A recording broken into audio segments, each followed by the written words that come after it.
సంక్రాంతి వస్తుందంటే స్టార్ హీరోలు సందడి చేస్తారు సినిమాలతోని. అంటే వార్ అనేది మామూలుగా ఉండదు. సో మరి ఇప్పుడు రాబోయే సంక్రాంతికి ఇప్పటి నుంచే మాట్లాడుకుంటున్నారు. అది కూడా స్టార్ హీరోలు కాదు, సీనియర్ హీరోల గురించి. ఒకవైపు బాలకృష్ణ గారు, ఇంకొక వైపు చిరంజీవి గారు. అది కూడా ఇద్దరు ఒకే స్టోరీ అంటే ఒకే లైన్‌తోని గ్యాంగ్స్టర్ మూవీస్‌తోని రాబోతున్నారు అంటున్నారు. సో ఇది నిజమే అంటారా? ఖచ్చితంగా 2027 సంక్రాంతికి అప్పుడే ఖర్చులు వేసుకోవడం మొదలుపెట్టారనమాట. ఎందుకంటే ముందుగా ఎవరు డేట్ అనౌన్స్ చేసుకుంటే వాళ్ళకి ఆ సంక్రాంతి డేటు చాలా ఈజీగా లభిస్తుంది. ఎందుకంటే ఇప్పుడు ముందు చెప్పుకోవాలి, అది 1 సంవత్సరం ముందు చెప్పుకుంటారా, 6 నెలల ముందు చెప్పుకుంటారా, ఈ వరుసలో ఎవరు ముందు చెప్పుకుంటే వాళ్ళకి ఎక్కువ ప్రాధాన్యం ఉంటుందన్నమాట.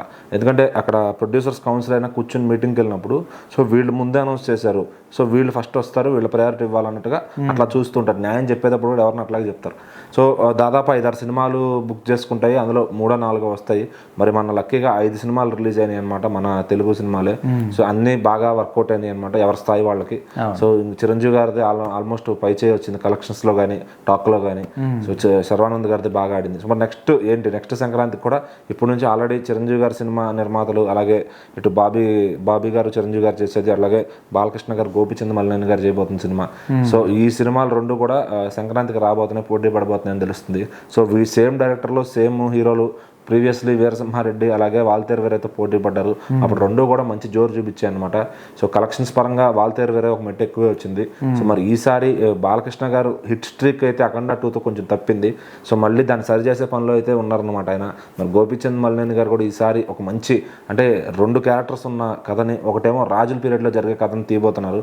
సో ఈసారి కంప్లీట్ అంటే కమర్షియల్గా కాకుండా కొంచెం పీరియాడిక్ ఫిలిం లాగా ఒక మంచి కమర్షియల్ రివెంజ్ డ్రామాని ప్లాన్ చేయబోతున్నారని తెలుస్తుంది.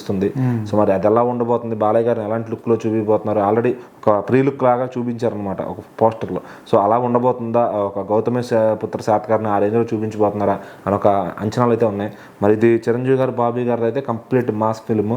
ఇది దీంట్లో ఎక్కడ మొదలుపెట్టి ఎక్కడ నరుకుతారో ఏందనేది తెలియదు అనమాట. ఆ రేంజ్ యాక్షన్ వైలెంట్ ఫిల్మ్ దిగబోతున్నారు. అందులో హీరోయిన్గా ప్రియమణి గారిని కూడా తీసుకున్నారని తెలుస్తుంది.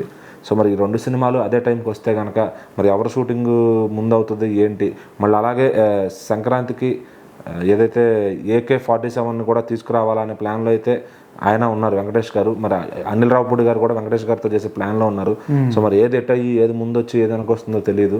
సో ఈ డేట్లు అనేది చాలా పకడ్బందీ అయిపోయింది అనమాట. మరి ఆ టైంకి నాగార్జున గారు కూడా ఇంకేమైనా తీసుకొస్తారా ఆయన 100వ ఫిల్మ్ని, అది తెలియదు. సో ఒకవేళ 4 స్టార్ హీరోలు ఒక సంక్రాంతికి వస్తే ఇంకా అద్భుతంగా ఉంటుంది. ఏదేమైనా చిరంజీవి గారు, బాలకృష్ణ గారి పోటీ అంటే కనుక అది ఒక కోళ్ల పందెంలా కాదు, 2 సింహాల పందెంలా చూస్తుంటారు అభిమానులు ఆయా సర్కిల్స్లో. సో మరి ఖచ్చితంగా వీళ్ళిద్దరు సినిమా రావాలి, మేము మళ్ళీ తేల్చుకుందామని ఇప్పటి నుంచే సోషల్ మీడియాలో యూత్ అంతా వార్లు మొదలు పెట్టేశారు. మరి చూడాలి ఆ సినిమాలు టైంకి వస్తాయా, వస్తే ఎవరిది బాగా ఎక్కువ మెప్పిస్తుందని.